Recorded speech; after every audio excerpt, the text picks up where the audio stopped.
jury will buy that. Anyway, let's get to the Diddy case, right?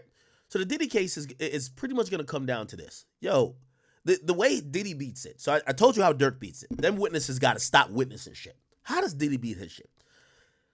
Well, first of all, a lot of the people who are witnesses and non-indicted people have to come out and say, yo, I'm going to be honest with you. I was around. Diddy treat these people really well. Yeah, might have been abusive. Yeah, he might have slapped this bitch one time. But she slapped the fuck out of him too. I seen her throw her drink in his face. I seen him spit at her. But detail something that's not sex trafficking. Toxic relationships or even abusive relationships, not sex trafficking. Now, what about the victims? Cassie clearly is going to be the star witness. The Cassie defense, we already know what it is. The Cassie defense is going to be, yo, this chick cheated on me with the trainer that I got for her. I paid all her bills. She was on a goddamn allowance every week, $30,000. When she left her cash cow, she had no more music career. She had no more money coming in for free. She went with this guy who probably could dick her down good or probably didn't like doing freak offs. And we're going to say, for Diddy's defense, he's going to say freak offs are just orgies. Orgies are perfectly legal if everybody's consenting, right? Hey, this chick got broke. She asked us for $30 million, or she's writing a book. We said, fuck no, we ain't giving you no $30 million for no book. She says, I bet I'm going to sue you. That lawsuit turned into public outrage. This and third, the feds jumped on it afterwards. They were overzealous. They got trumped up by the public narrative and everybody going against Diddy. Everybody else who came out as that they're suing, including the 20-something other lawsuits, they're only suing because I'm rich. I'm a billionaire, bitch. You know what I mean? You got to hit him with the, I'm rich, bitch. Like, yeah, that's why they're suing me. Everybody's financially motivated. Think about, and I'm pretty sure this is exactly how it's going to go. He's going to say, yo, look at me and these people's relationship. While if I was sex trafficking them, when they were when they could receive financial compensation from me, right? Because supposedly you were like forcing them. When I was helping them out financially, no complaints. I cut them off. Now they're mad. So that's going to be Diddy's angle. We're going to see if it works. Right? Obviously, there's a superseded indictment coming, as I said, and things probably going to get a little bit more sticky for Diddy soon. However, currently, we don't have to worry about a superseded indictment until we see it. Right now, and by the way, it's almost guaranteed it's going to be a superseded indictment. Right now, he's charged or he's indicted with racketeering. We never see a racketeer. The point of a racketeering charge is to charge an organization of criminals operating under a criminal construct to further that organization or gang, right? One person is not a group, right?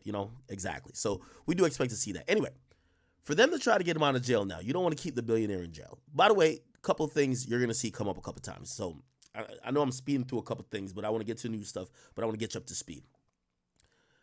Remember them dudes that got indicted? Like the guys from Abercrombie and Fitch. Them dudes were having freak offs too. They were just trying to fuck the male models, the little young dudes. You know what I mean? Come shirtless and model her briefs, and then they try to fuck them in the ass. You know what I mean? So they got indicted too for sex trafficking, except one of them got I think one of the former CEO got a $10 million bond. Diddy's lawyers now looking like, we offered a $50 million. Well, why y'all let the white man out on 10 when I offered 50? Now, that's going to be a point of contention, and we'll get into that a little bit later.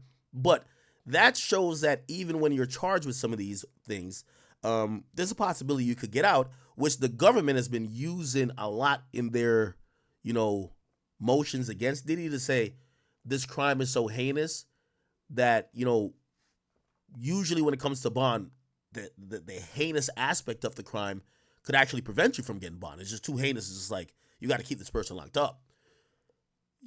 This nigga got to say, this white boy who's fucking the males at Abercrombie and Fitch, he's got bail. Why ain't getting bail, right? So that's kind of part of it. But now let's get into this new stuff. So Diddy again is filing this bail application. Remember, the bail application is renewed. I know I'm going back again, but I just want to make sure you guys get it. Because they got discovery. And discovery for this case, again, we know a supersede's coming, but we don't see it yet. Only lists Cassie as the victim. Well, they don't name her, but victim one. Kalina already put out a statement for Diddy. Victim 1 allegedly was getting paid by Diddy up until, not Victim 1, Witness 1, which we think may have been the bodyguard. The last payment from Diddy was September 2024. Victim 2, which, with R. Kelly, there were several victims. It was up to almost 7, 8, or maybe 10. They just had a bunch of chicks. This girl, this girl, this girl, this girl, this girl, this girl. With Diddy right now, they only got one victim. The feds, in their discovery, if they didn't turn this over, it would be called Brady evidence, which means they're withholding stuff that could be exculpatory, which could prove his innocent. It shows that they were looking at somebody else to be victim 2. But victim 2 is not mentioned at all in the indictment. Victim 2 is someone that might be involved in the superseding indictment, and their current investigation or current interviews or current whatever with the victim 2 show they ain't even talked to the chick yet. That's according to what Diddy's lawyer said they seen in the discovery. So they're saying, you're telling me that it's only Cassie? Let my nigga out of jail, right? And also one of the witnesses recanting. The other person was probably a bodyguard who's, come on, let this guy out of jail. So that's why there's this new bail hearing. So the prosecution or the AUSA came back with the main reason we don't want Diddy out of jail is that he's using his money to fuck up the case. He's paying people off. He's trying to coerce witnesses. He's trying to mess up the integrity of this entire situation. Okay, what's the first thing they did? And I'm not going to bring up the paperwork again because we went over it last stream. They said, Diddy is running the jail. He's making calls on other people's PAC numbers to kind of instruct people to go hit up this person, hit up that person. He's trying to pay people off type of shit, right? Oh, okay, he's using other inmates to whatever. He's having his family do birthday wishes around him on his page, take over his page to try to taint the jury pool. So that's what they're going with, right? Cool. Now, the judge was going to rule on that, right? The judge was going to rule on that. I believe it was supposed to be, was it yesterday? I think it was supposed to be yesterday. No, the government's submission was due yesterday. The judge wasn't supposed to rule yesterday. Anyway, so we got both sides. Diddy is saying new discovery says this case is weak as fuck. The government's saying, we're still investigating, and Diddy's over here fucking up the case. He's using his money like a motherfucker. He's running the jail. He's paying people off. Shit's crazy. But here's what happened, chat. The government files another piece of document to say, and judge, one more thing. The judge says, well, the judge didn't say that. They're just filing it at this point. Okay, what else? They said, we raided Diddy's cell, and we found a fucking notebook. And the notebook that we found, Diddy got all type of shit scribbled in there. All that scrabble, like he got bad shit scribbled in there. And it appears, after we looked at it, it's like almost notes to, pay somebody off for me. Oh, this person been paid. This is whatever. And they're saying, that's more evidence that he's fucking with the case using his money. Now, this is where we get to today. Because the response filing, right, from Diddy's lawyers were, whoa, y'all raided his cell. Hold on now. What y'all, it's not like y'all found a cell phone in the cell and he's texting people or he's texting these people directly. Y'all found a notebook, which is a legal notebook, which is his notebook that he's taking notes on his own case and that he's using to jot stuff down to communicate with his lawyer. When, I got to bring this up and ask my lawyer about this. So when y'all actually searched his cell and took the book and read through the book, you actually broke his Fourth Amendment. Fourth Amendment, if you guys don't know, a Fourth Amendment of the Constitution is it bars illegal searches and seizures without a warrant that is based on probable cause, which means,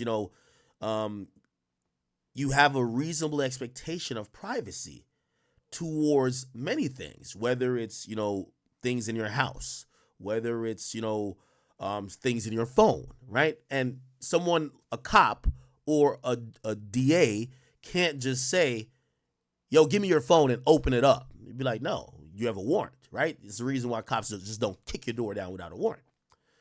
So this still applies to Diddy even though he's in jail. Whoa, how'd y'all just run up in there and just grab his shit?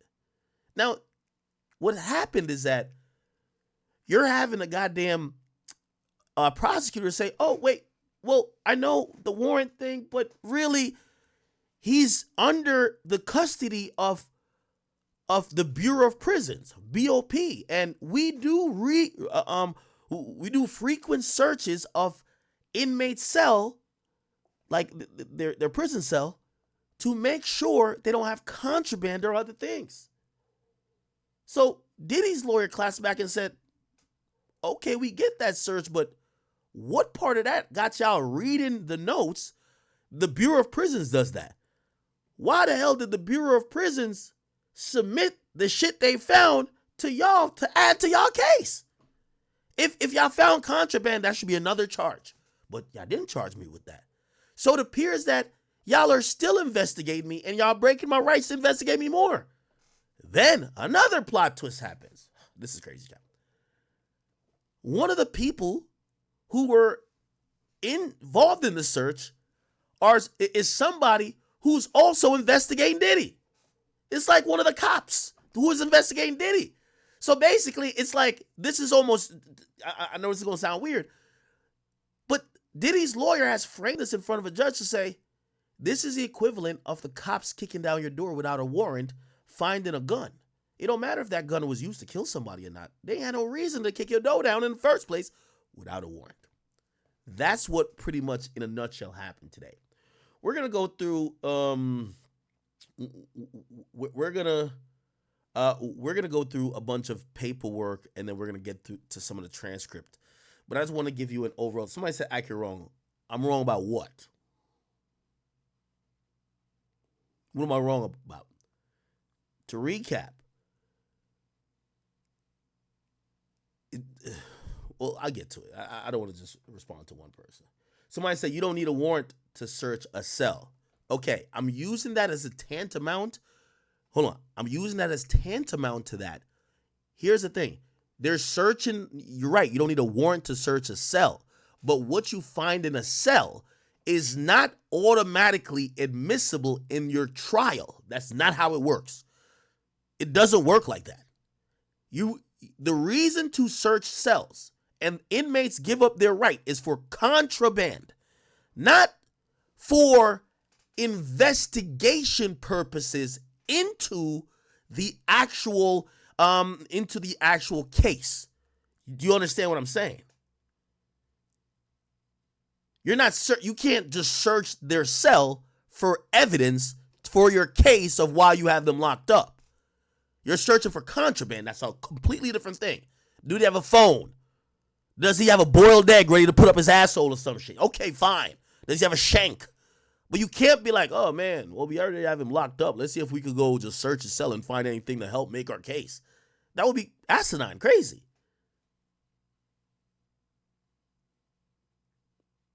Okay? Now, there's one thing even further.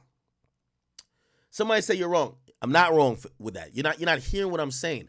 And this is a problem with some of y'all like jumping the gun. The Bureau of Prisons isn't the DA office, isn't the U.S. Attorney office. Okay? Now, the Bureau of Prisons search of his cell, which, again, you're right, doesn't need a warrant, isn't to be in lieu with the U.S. Attorney's office, especially when the search is either conducted or overseen by someone from the U.S. Attorney's office. If there's no judge oversight, it kind of taints the process. And by the way, for the people who think I'm wrong, the headline says I'm right. The judge ordered them. I guess I'm spoiling the whole topic. The judge ordered the prosecutor to destroy it. And also, here's the thing too, which we'll get to as well. Diddy's lawyers did a good job not only of saying his Fourth Amendment right was violated, but they doubly claimed that the notes or the notebook was actually attorney-client privilege because that's how he communicates with his lawyer. And the prosecutor's reading something that was attorney-client privilege, right? Or even having it fucks up the case. And it appears that the government actually, it feels like the judge kind of agrees with it. We're going to read all the transcripts, but let me just say that for now. Okay. All right. Okay. So, we're not going to start there.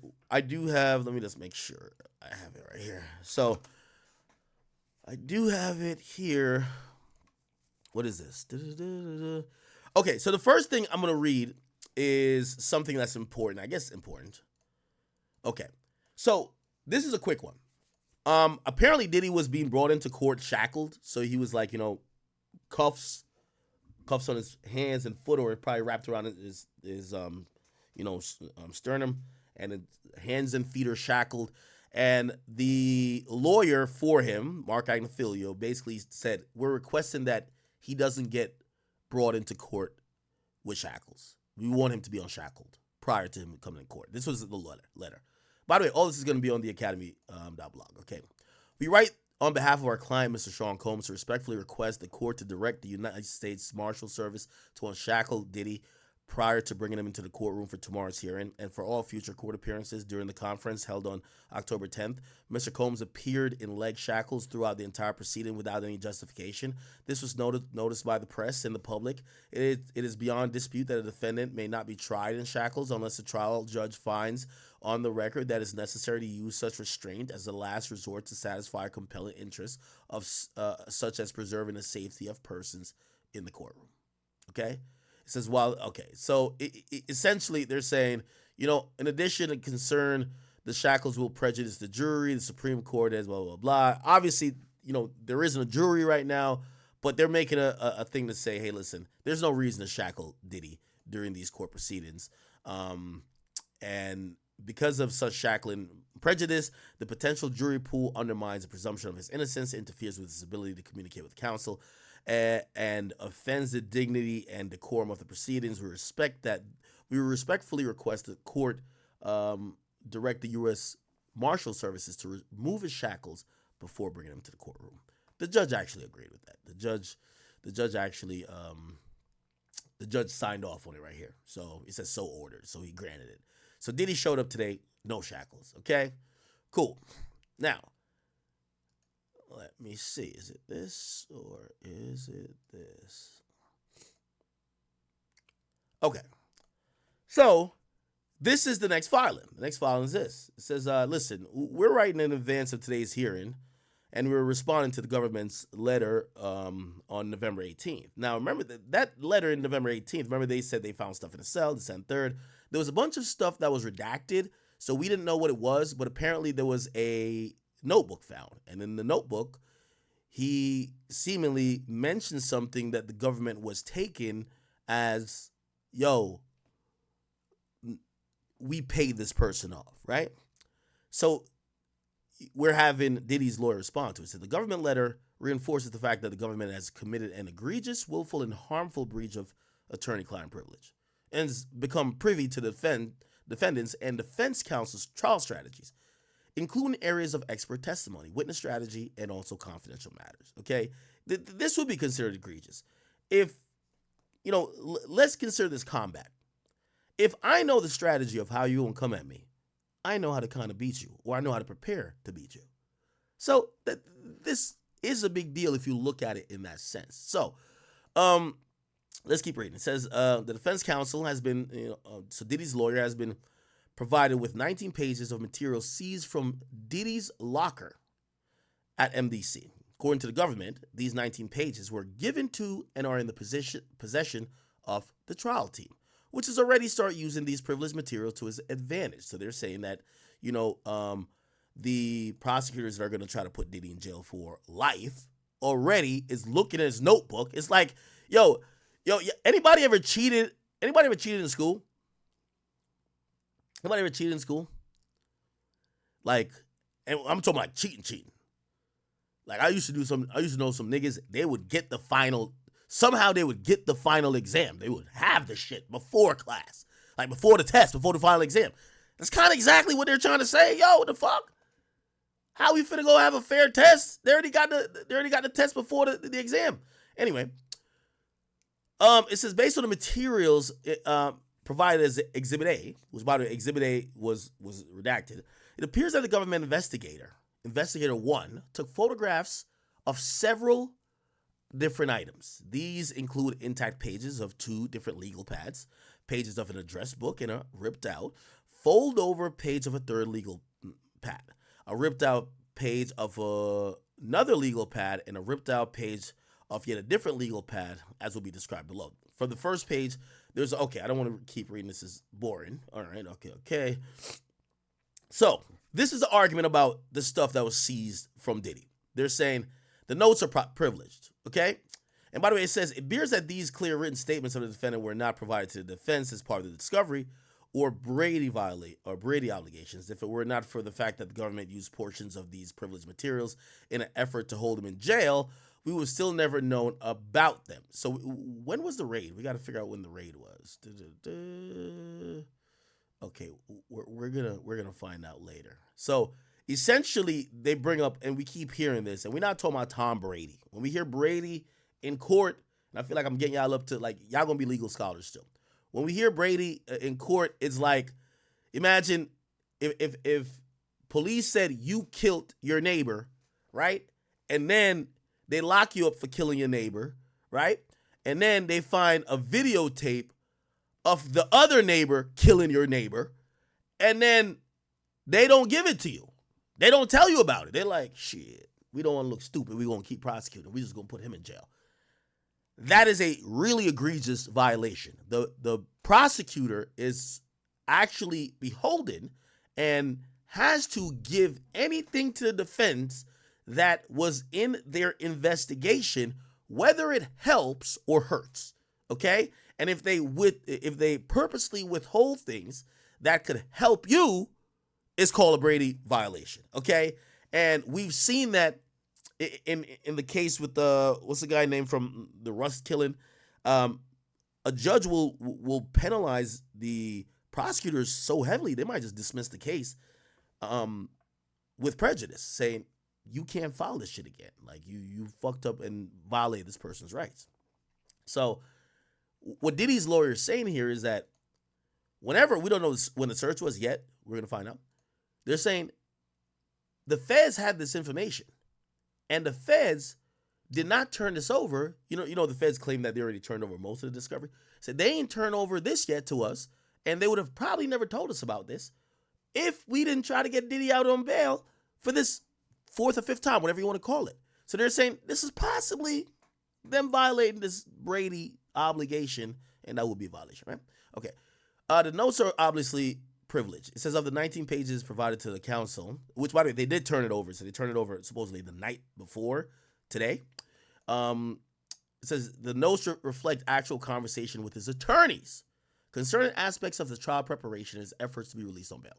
These notes refer to defense counsel by name, include discussions of the defense experts and witnesses, discuss cross-examination credibility of witnesses, and overall defense strategy. Mr. Combs' handwritten notes covering legal strategy are now in the hands of the trial prosecutors. That is crazy, right? Who hope to take advantage of the breach they committed to better prepare for the May 2025 trial and bring new charges and argue for Mr. Combs' attention.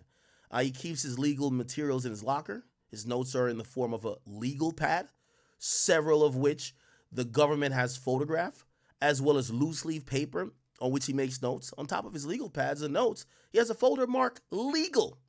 This is to put anyone on notice that everything in the folder marked legal is exactly what it says it is. Legal, attorney, client materials that he brings to his meetings with his lawyers to prepare his investigative and his trial strategy. When he finishes his meetings with his lawyers, he brings his legal materials back to the locker where they're kept with clear warning written on the folder that these are his legal materials. So when Investigator 1, who we'll get to in a minute, saw a manila folder marked legal, that was his cue. that all legal pads and loose pages of legal pads that are accompanied were Mr. Combs' legal materials. It says if the warning legal wasn't enough, the notes are obviously legal materials. He discussed it with his lawyer.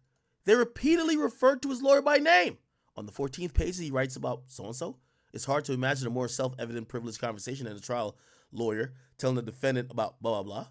And on the, okay. So it's basically saying, yo, this is shit. He's jotting down notes while talking to his lawyers. I would imagine Diddy's meeting with his lawyers every day, or as much as he can. I would think pretty much every day, right?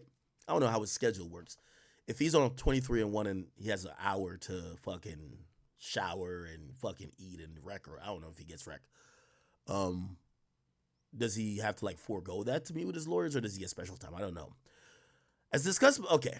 So the third argument they're saying is the government did not inform the defense counsel that it had the notes as evidence, that the government is acting willfully. What?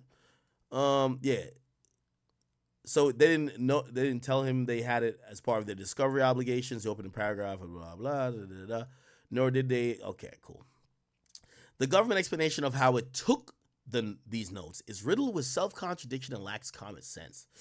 The government referred to Investigator 1, whose role in these events is as mysterious as is contradictory. The government states that Investigator 1 was assigned by the Bureau of Prisons to participate in the sweep, and that he's not part of the government's investigation of the defendant. Yet, the government also states that Investigator 1 has consistently monitored defendant's communications. Now, remember, this is in the filings where the government is saying we're listening to all his jail calls, right? What Diddy's lawyers are saying, if you have somebody in the prison that's listening to all my jail calls to see if I'm threatening witnesses, this and third, that goes beyond the scope of them being just a jail official. That means they're investigating on your behalf. So they're an investigator. So that's why they're coming back to say, if you have somebody investigating, which by the way, it's known that your calls are monitored and recorded, right? Before any inmate makes a call, it says it, right? So they're saying, how are you going to have the same person try to be perform in a role that's only for the BOP, right? Which is routine cell searches, right? So they're saying you guys basically had an investigator search my cell, right? The government also states that it sent the grand jury subpoenas and documents to request the BOP for the defendant monitored communications. Okay, that's interesting. The letter is silent as to which BOP official the prosecutors work with in connection with the efforts, but it could appear that the prosecutors work with, among others, Investigator 1. Under circumstances, the hearing should encompass what connection exists between the prosecutor team and Investigator 1. Second, the government writes the BOP sweep was pre-planned, okay? So the government claimed they ran up in Diddy's cell as a nationwide sweep. They said, this was a crackdown on all federal prisons, and they ran to every inmate cell across America to see if they had a shank, see if they had a gun, which obviously they probably wouldn't have, right? You would hope. See if they have drugs, whatever. And they're saying that's why they went in Diddy's cell. It wasn't like they were like, oh no, let's go in a cell to find some shit. They said, nah, this was just routine. Okay, so it says it was pre-planned. It was not in response to any particular threat or intelligence, and they did not target Mr. Combs. That's what the government said. However, the government also writes that there was nothing improper about Investigator 1 taking photographs because Investigator 1, who had reviewed the defendant's calls and emails, was entirely justified in inspecting the defendant's assigned bunk to recover additional evidence. The government's, okay, anyway, I'm trying to get to the interesting part. So then the fifth part is this, right? The evidence shows that there was a law enforcement plot to photograph Mr. Combs' notes, have the taint team. So the government did have an explanation. We're going to hear about it when they're arguing about it in court. Apparently, they go into the cell, they see a bunch of shit, not necessarily all illegal, but before the prosecutors in Diddy's case get it, there's a taint team that looks through everything, and if it's not applicable or whatever, they don't hand it over. They only hand over things that they think are suggested that inmate might be committing a crime. So the taint team did that, and they're saying law enforcement plot to photograph or whatever, have the taint team not advise counsel and use these plainly privileged materials to keep Combs in jail and gain an unfair trial advantage. Okay, all right, bet. Okay, cool. Did they say when it happened? Okay, all right. He knew that there was a blah, blah, blah. Okay, so his cell was searched on October 28th. It seems right. First investigator, one who had been monitoring, blah blah blah, was absolutely targeting him. Seized an opportunity to search his cell. He knew there was a completely unrelated multi-agency law enforcement measure planned for October 28th. So basically, they had this stuff damn near 22 days. Also, keep in mind. Sorry. Also, keep in mind, yeah, they've been giving Diddy's lawyers discovery, but I guess they didn't give them this. Okay. So they took a bunch of pages of photographs of Diddy's like notebooks and stuff, and Diddy's lawyers say, "Yo, this is bullshit." Okay, all right, man. Cool. So then the next thing was the prosecutors responded. This is what they said. Okay, so we arrested him September 16th. The defendant's communications. They're going to talk about the PAC stuff. And then now they're talking about a sweep, right? So on October 28th, BOP and several other federal and local agencies initiated a sweep of the MDC. The sweep was pre-planned and coordinated to ensure the safety and security of staff and inmates at the MDC. It was part of a larger safety security initiative and not in response to any particular threat or intelligence, which, by the way, that's what Diddy's lawyer was saying. During the sweep, multiple houses were searched. It just basically saying it's not just Diddy's cell. Investigator 1 was assigned by BOP to participate in the week-long sweep. Keep in mind, this is the same guy who's listening, or same person who's listened to all of Diddy's calls. On the defendant's bunk, they found the following items: a manila folder marked legal, which kind of helps Diddy's point. Okay, all right. The instant motion, all right, good. Cool. So now let's get to court. So they show up in court today. Remember, Diddy shows up, no shackles, no nothing. Let's see what the fuck ends up happening, right? And shout out to Inner City Press. He actually did a good job of, kind of giving a rundown on what the fuck really happened. Let me see if where is it? Okay. All right. Let's kind of read through these quickly. I don't want to spend all day or all night on it, but let's kind of get to what the judge said. So Diddy came in, right, from the holding cell. They were waiting for the judge. Cool, all rise. The judge gets in. At that point, Diddy's lawyer Diddy's lawyer says, they were waiting for Alexandra Shapiro, which is another, that's someone who got added on to Diddy's case for the appellate portion. However, it looks like they're sitting on regular stuff too. Okay, so Diddy's lawyer, the lead lawyer, Mark Agnafilio, says, hey, listen, we just want to know how his notes with his lawyer came into possession. Oh, I can't see it. Came into the government's possession. Right. Came into the government's possession. Okay. Let me put this up a little bit. It says he has an expectation of privacy in his legal notes. The judge says, well, this occurred during a Bureau of Prisons sweep of the jail, but you're saying it was a pretext. And Diddy's lawyer says, yes, 19 pages of the notes was given from the taint team to them, which means to the prosecutors, right? To the ops, at least Diddy's ops. Diddy's lawyer then says, we know enough to make out a constitutional violation. That would be a Fourth Amendment violation, right? Which means an illegal search and seizure. He said, but we need to know more details about the failures. We haven't been able to test their explanation, and we need surveillance video of the search. By the way, again, I know y'all keep saying, well, if he's locked up, Fourth Amendment doesn't matter to him. It does. Not that they can't search the cell, but if they search the cell and take out things, or they're reading through his things that are attorney-client privilege, you are now searching, right? And you've seized things that you can't, right?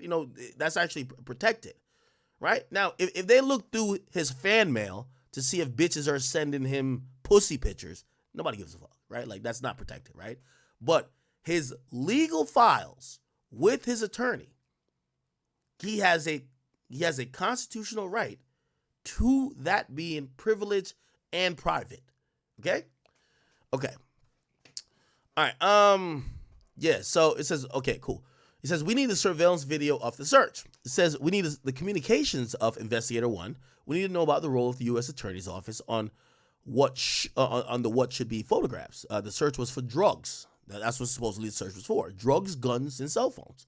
But they're searching Mr. Combs' legal files. What the hell? The judge says, okay, keep it on logistics. Come on, what's up? Diddy's lawyer then says, we're not sure it was Investigator 1 that was doing the search. Who interviewed Mr. Combs? Who went to the area where his legal process papers were? Once we know that, we could have a Fifth Amendment transgression. So they're saying, we don't know necessarily if, this is a warrantless search. And what I mean by warrantless search of the papers, not the cell. They can search a cell, but they can't search everything within the cell if it's privileged, okay? And to use that other example I had, okay, imagine the government did have a warrant to go in your house, but they only had warrant to go in your house to look for guns. They go in your house, so they have a warrant for, so that's being in jail, right? Being in jail, they can run up in your cell at any time, right? But, so now I'm making the regular. So the government has a warrant to go in your house to look for guns. They take one of your cell phones and they go crack it and talk about, oh, we found a video of him having mag guns in here, or found a video of this dead body. Well, you didn't have a video, you didn't have a warrant to search the phone. Not everything in the house is like it says on the warrant. Yo, when you go in the house, go look for guns, bullets, spent shells, go look for vest. It's gonna tell you what to look for. They don't go up in your house and be like, give me the phones and all the computers. Now it's different. If that was the intended thing, they would say take all electronic devices, right? So again, this is kind of like semantics here, but you got to play semantics in court, and this is the difference between a shitty lawyer, what do you call it again? When they assign you a lawyer versus a nigga like Brian Steele. Brian Steele gonna argue you down, right? Hey, what the fuck? What y'all looking through that for? You know what I mean? You gotta make an argument for everything, right? Cool. So it says we might have a Fifth Amendment transgression, and we want to see what's up with that. And he also says we may even ask for the dismissal of the whole indictment.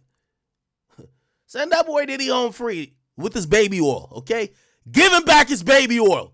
Or for the recusal of the prosecution team. What does that sound like? Sounds a lot like the YSL case. Now, again, I keep telling you, listen, man, I'll bet 100,000 on this. If the U.S. prosecutor gets embarrassed by Diddy, I ain't gonna lie to you, heads are gonna roll. You see, Fulton County, they got a nigga process going on down there. Okay, let me explain Fulton County for a second here, all right? Fonnie Willis, let me just show you this real quick. Fonnie Willis election. Remember when Fonnie Willis, she won the re-election, okay? And when she won the re-election, we're going to see the percentage.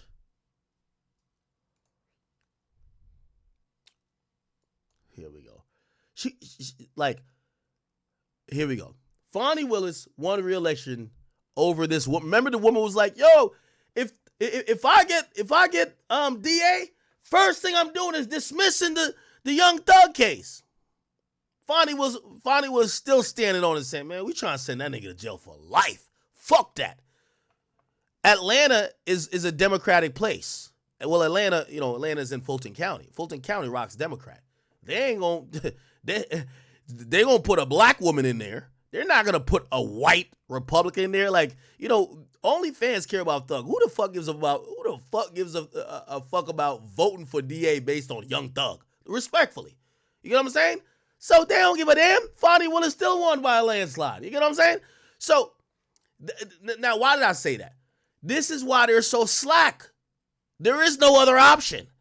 You got your DA walking around with a fat ass, fucking Nathan Wade, allegedly, giving out that good old wet, juicy, you know what I mean? box, you feel what I'm saying, to whoever she want, giving the nigga who's fucking her all type of special, yo, go get Trump, I'm gonna give you like $500,000. Doing whatever she want. Just charging rappers left, right, and center. YFL Lucci, bring your ass in here in jail. Thug, you too. She was trying to get Baby. She was trying to get a couple niggas. Now, granted, they might have done crimes, so I ain't gonna trip. But even when they get embarrassed in court, and this is the point, when they get embarrassed in court, the people won't hold them accountable. There ain't no other option. This is nigga shit, nigga city. Fulton County, if you got a black face, a fat ass, and you run for DA, you gonna win. A Becky can't beat you out there. Never. This ain't Mississippi. The fuck? You think it's Alabama? This is Atlanta. Didn't they call it Wakanda? So here's the point I'm trying to make. I'm trying to still bring it home. Land the plane. In Fulton County, it don't matter how much they fuck up because the people got no other option. So they just do sloppy work. You got the court system. Look like the judge might have sucked off somebody. Allegedly, I don't know. The court reporters hung up with Woody. You have another bailiff fucking a defendant. Yeah, they got all type of shit going on there. They're playing robbers and they're playing cops and robbers for real. Except it's like one of them ghetto booty 39 like fucking storylines. They're all fucking. Ain't no justice coming in Fulton County, okay? So that's why that place is fucked. Okay. This is why I say for any criminals, I think we should start a purge. Send all the criminals to Fulton County. The first thing if you're a criminal, I'm going to give out a secret code. If you're a criminal, get to Fulton County and make sure you're fucking somebody in the court system. I don't care how ugly they look, how dried up like a prune, like a fucking dried up fucking, a dried up grape that pussy look like roast beef. I don't care. Fuck somebody in the court system and shoot as many niggas as you want because when you get locked up, you'll be back home free. Trust.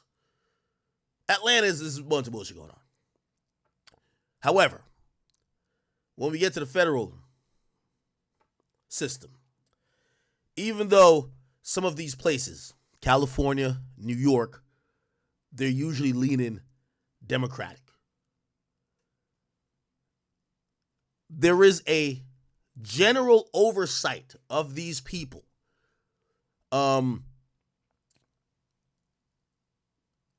The AUSA is responding. The people who are prosecuting this, they're on the team of the U.S. attorney. And the U.S. attorney is Damian Williams. Now, granted, this is going to be interesting too. This is like deep politics. Deep politics, what I'm talking about. I hear that there might be some movement with that too. I hear Damian, what's his name again? Sorry. U.S. Attorney Damian Williams, right? There's some movement here, chat. Apparently he's leaving. This helps Diddy a lot, by the way. So this guy's about to leave. Now, he the one that got mad white women that work for him. And they're the ones that's on the case. They're the one that's going to be in court. Remember all them white women that was standing next to him? U.S. Attorney Damian Williams press conference. The one that went against Diddy. Yeah, remember this one? Yeah. That's him. And then him with the snow bunnies. He got all snow bunnies with him. Make sure he told Diddy he cooked. Look, you see? The trail of snow bunnies coming in. Come on. Right? There they go. The snow bunny line of lawyers. These are all the prosecutors. The one named Emily, one of them, she pregnant. She even pregnant. The one named Emily is the top, is the queen. She's the one. But let me speak very, very nicely of them because you never know. You start dissing prosecutors, they might be like, let me look up something on this bitch ass nigga too. Okay, but the one named Emily is the one really gonna be on Diddy's head. Look, keep it going. Ooh, blondies, look at them. Come on. Why is he leaving? Yeah, actually, that's a good question. Why is that? Gotta make sure I keep be respectful in how I talk about these guys. Oh, ah, I think yeah, I think U.S. attorneys get appointed by the presidents, right? Does U.S. attorneys get appointed by presidents? Yes. Okay. Okay. Good. Mm-hmm. Okay. Yeah. So U.S. attorneys serve their term with with they serve their term with the president. So Biden put homie in power. You know, Biden Kamala. Biden Trump won. Which, by the way, truth be told, if you ever wonder why like everybody like respectfully, why everybody like let me just bring it back to the baseline and bring it back up. Some of these motherfuckers was getting paid, right? Like there's a lot of people that were getting paid to twerk, paid to do this, but there are a lot of people who just showed up to endorse some of these candidates for free, for the free ski. I'm gonna tell you why. Especially some of these gangster rappers. You got some trouble this and third.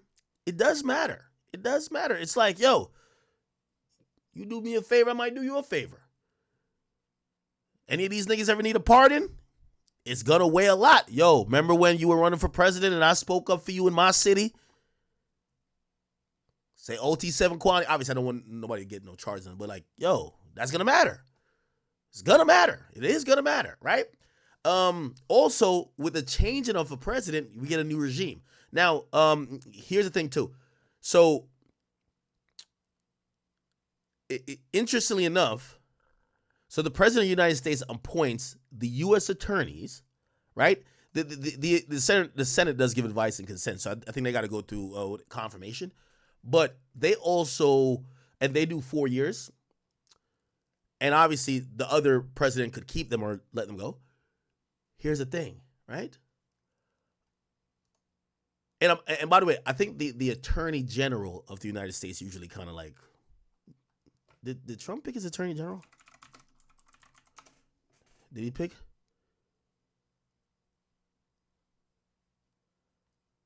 Is it Gates? Is it this guy? Okay, yeah. So the Attorney General, is like I don't want to get to politics, or not politics, but like that. So this is how powerful the president is, but a lot of it is just like putting the people in place, and then those people make decisions, right? So the U.S. attorneys, and this is why, like once an administration goes in, you start seeing the prosecution of certain stuff more or less prosecution of stuff more, right? Like if Trump is saying I'm gonna deport all you motherfucking Mexicans, right? And I'm not saying that disrespectful, but if that's what he's saying, and he picks a bunch of attorney generals, he's gonna pick the ones who are gonna be working with ICE to deport motherfuckers. You get what I'm saying? Like if there are federal cases like that, right? Even though that's a whole different section, and U.S. attorneys kind of anyway. That's how kind of shit works. The only thing that doesn't work like that is the judges. So the judges, the president elects the prosecutor or picks the prosecutor, but the prosecutor leaves with them or stays with them. The judge goes for life, right? So the judge goes till they die. So for the 9 Supreme Court judges, they last for life, and they kind of interpret the Constitution, right? So like things like Roe v. Wade, things like the Fourth Amendment, they interpret that, right? Which is big because a lot of shit trickle down from that. But then all U.S. district court judges, they appoint those people too. All district and circuit court judges. And the thing is, it's kind of like if y'all ever played like these video games, what's it called? It's RNG. Random number generator. It's random because once, say Biden put in 200 judges, which he didn't, but let's say he did, right? Trump can't say y'all fired. They last until they retire. So for each president, it's who retired while you're in, right? Like, let me see how many judges he confirmed or nominated. How many U.S. district judges has Biden appointed? So you'll make the appointment, then to get confirmed. Okay. U.S. Oh, okay. Yeah. See? So Biden did 218, right? He did one associate justice. He did one for the Supreme Court, 45 for Court of Appeals, which is the circuit courts, and 170 for district courts. So, okay. And then how much did Trump do last time?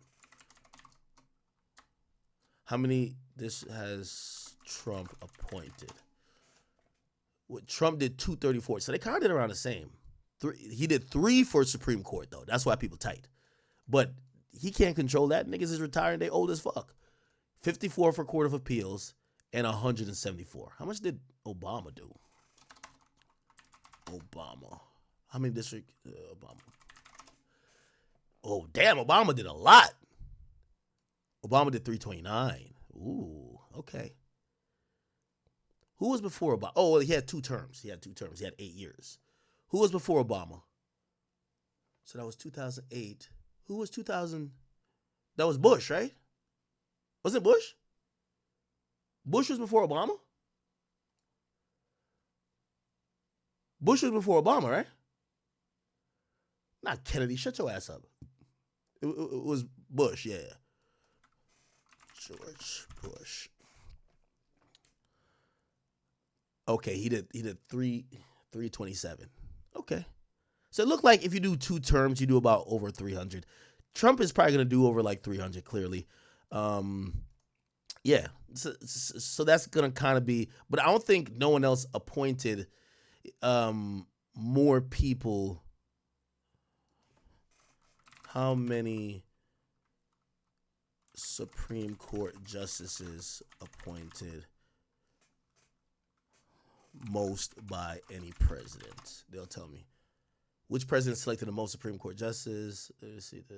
Some of y'all might be like, what are you talking about right now? Who did it? Oh, George Washington did 8. Well, okay, damn. This must have been before they got like lifetime terms. Andrew Jackson, this is some old shit. Abraham Lincoln, Reagan did 3, Nixon 3, Truman 3, 3. Yeah, these are old niggas. This is black and white shit, right? And then you gonna see Big DT. Oh, I thought Donald did 3. Anyway, I thought he did 3.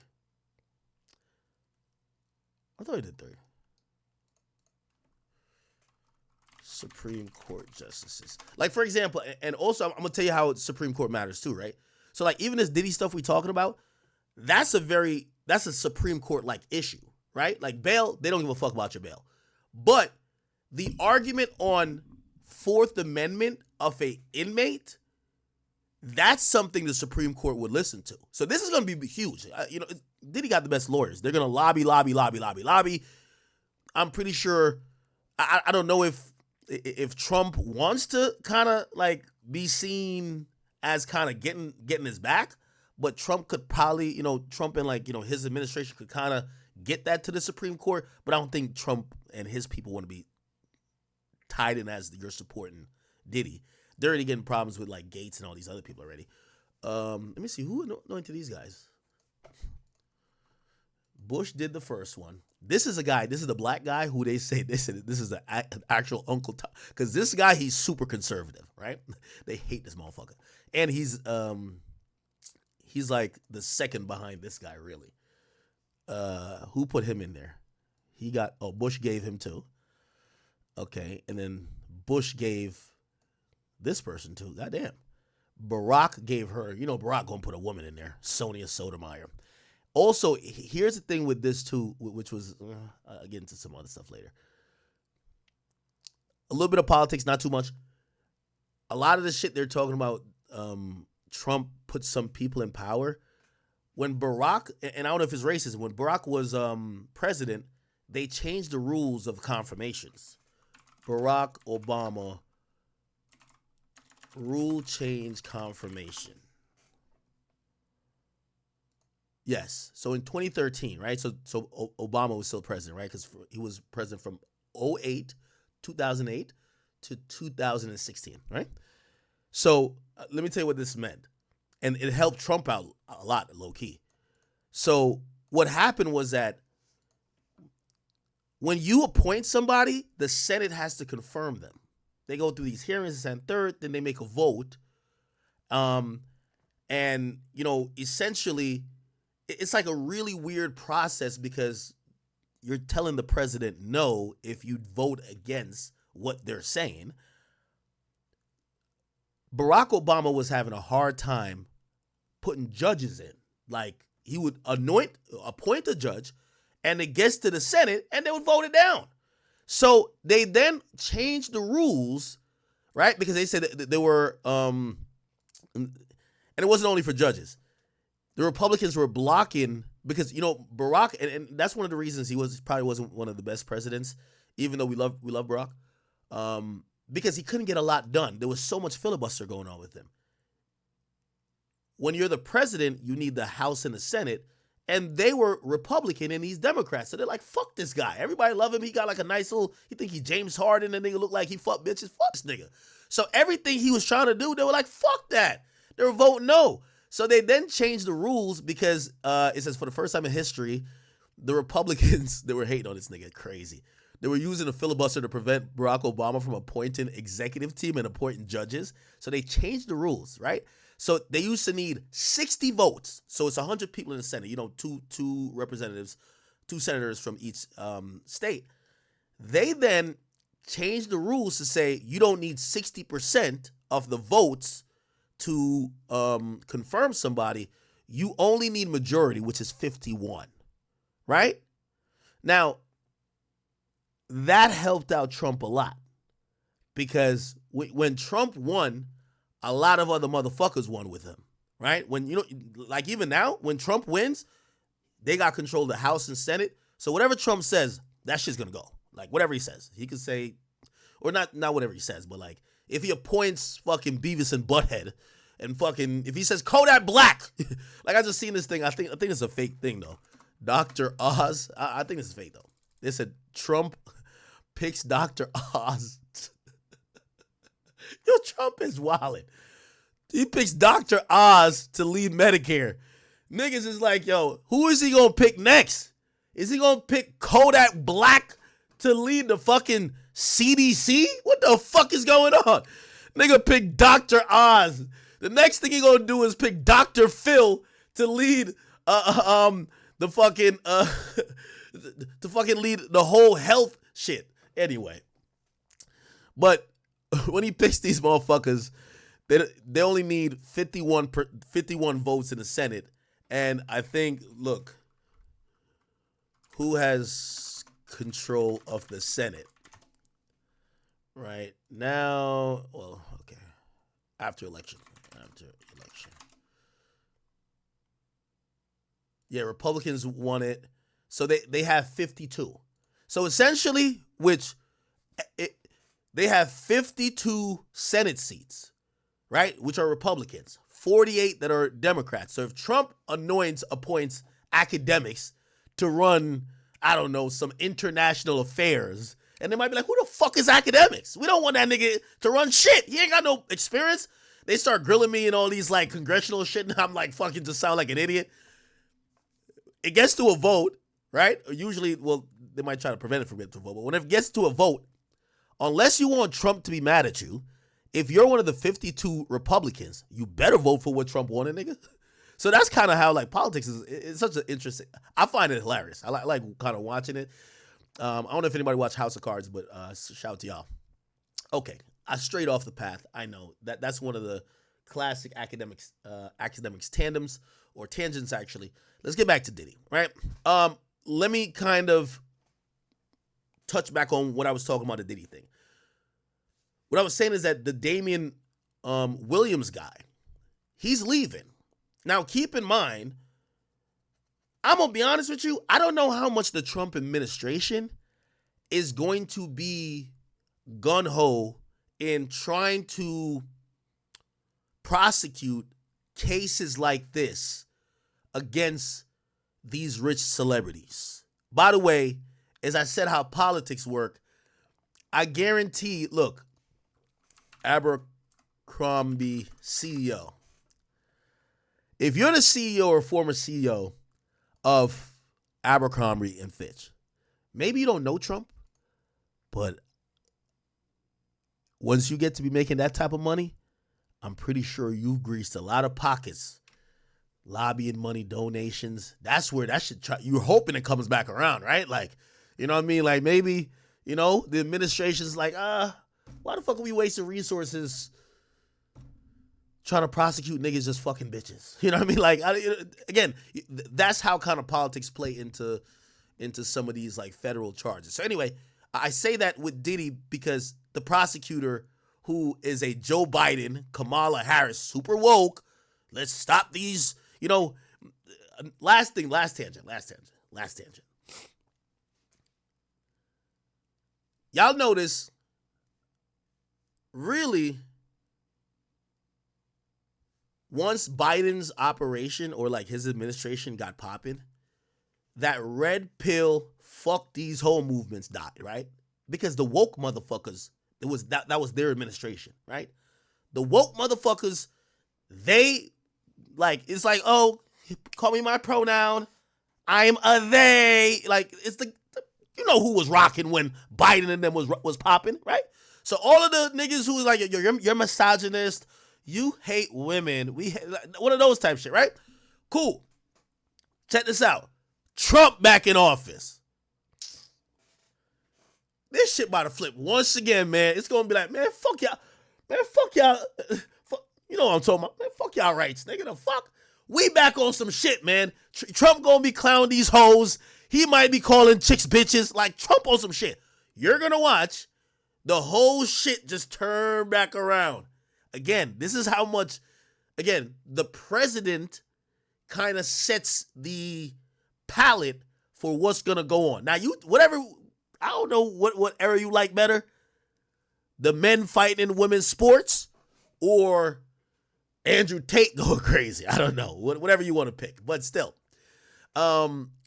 that's going to be also a byproduct of this. So anyway, I say all that to say, obviously, this U.S. prosecutor is still going to finish out their case, right? But you do know Trump and his background isn't the most woke. And you should think of these things as you go forward in some of the cases we're seeing brought now, right? Where people are saying, wait, is flying out girls sex trafficking? Well, nigga, you don't think Trump and them was having their own freak-offs? Like they're not going to be telling their Department of Justice to fucking, go hunt down the freak-off billionaires. Like, what the fuck? He wanted to, allegedly. Again, let me just stop. Okay, cool. Let me just get back on the beaten path. So I guess what I'm trying to say is that I don't know how this case is going to turn next year when Trump comes in office, because that prosecutor is on the way out. And because that prosecutor is on the way out, yes, this is important for what he's doing, but it gets a little iffy, right? It gets a little iffy because they're kind of working under the mandate in the direction of an administration that's leaving, right? Which works for Diddy. Now, I don't know if Diddy is cool with Trump, but that might help if, think about the person replacing. Think about if the person replacing, and by the way, it won't happen immediately, right? So they're going to go through hearings. It's not as soon as Trump gets elected. They're going to have to go through these confirmation process. So if this Jay Clayton guy takes over, if Trump is really cool with Diddy, Trump could be like, yo, ease up, bro. Ease up off that nigga. You know what I mean? You never know. Case might turn a little different. Just giving you that type of information, because when we're thinking about federal cases, politics is politics, but there's a lot of things that happen, right? It's a lot of things, right? Okay.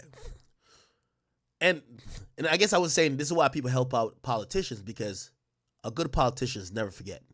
They never forget. Just like a good judge never forgets.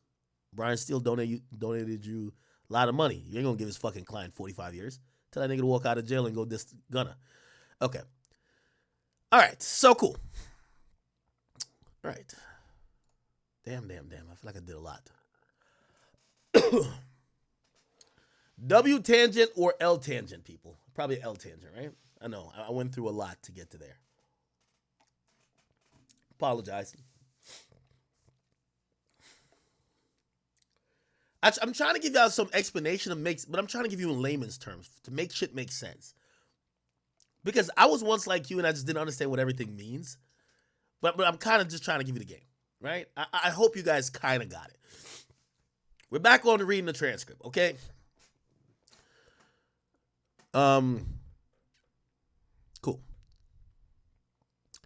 right. Blah, blah, blah. So the Fifth Amendment thing is going to be a big issue. Now, also, here's the thing, too.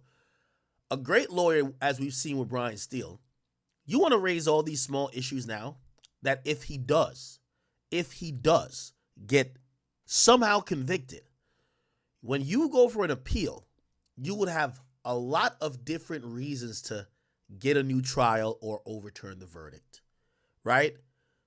Imagine if they do keep the evidence, but at least you raise the point, right? You it's called you mark it to the record, right? You're preserving the record actually. When you object to it or you file a motion and say, hey, listen, this shouldn't count, right? Good. Good. So blah blah blah. So here we go. So the judge is now asking the prosecutor this. Yo, government or USA, well, the feds.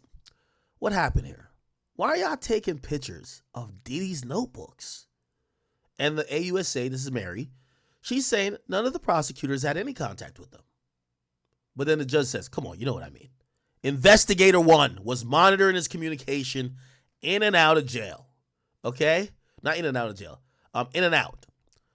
And the judge then says, is this a Fourth Amendment violation? So the judge is even asking. The judge didn't make his ruling yet, but he's kind of just facetiously asking. And the AUSA, Slavic, which is Mary, she says, well, the BOP investigator works for the BOP, the Bureau of Prisons. He's focused on safety. And if the defendant is in compliance with the BOP rules, he was actually not. And it is true. The BOP gave us the info. None of the prosecution's team were aware that Investigator 1 was going to be a part of the sweep. So what just happened there? The feds just admitted the person we've assigned or the BOP gave us to listen to Diddy's call for the purpose of our investigation, we had no idea that their routine sweep, that person was going to be a part of too. Okay, so the judge says, well, when did you become aware that photos were taken of his notes? And then Mary says, well, after the sweep. The judge says, but wait, before the grand jury subpoena? The judge says, so there's nothing else. We don't know what the answer is to that. So the prosecutors had said they got a subpoena to get access. You could get you could have a subpoena to get. It's kind of like a warrant, damn near, right? You know what I mean? You could subpoena information, which is almost like now you have a reason to bring it into court. But they're saying, did you hear about it before you got the subpoena? Because the subpoena is usually to ask for it if it exists, not to know that it exists already. And now you're finding some weird way to bring it into court. So just said, so there's nothing else to say. And Mary then says, well, Diddy's lawyer says the defense team doesn't know what the taint team has, but we made a production to them last night of everything. We gave him not just 19 pages, but they were past everything. We passed them to their case team. And Mary then says, these material was obtained as part of the government's covert ongoing grand jury investigation. So that's where the subpoena comes in. So by the way, a current grand jury is investigating and still watching to see if they're going to supersede the indictment. This could be part of witness tampering charges to come, or it could be part of more charges that are just... So, as everybody knows, Diddy, aka the Diddler, he has finally been locked up. And it's been crazy ever since. I'm not gonna lie.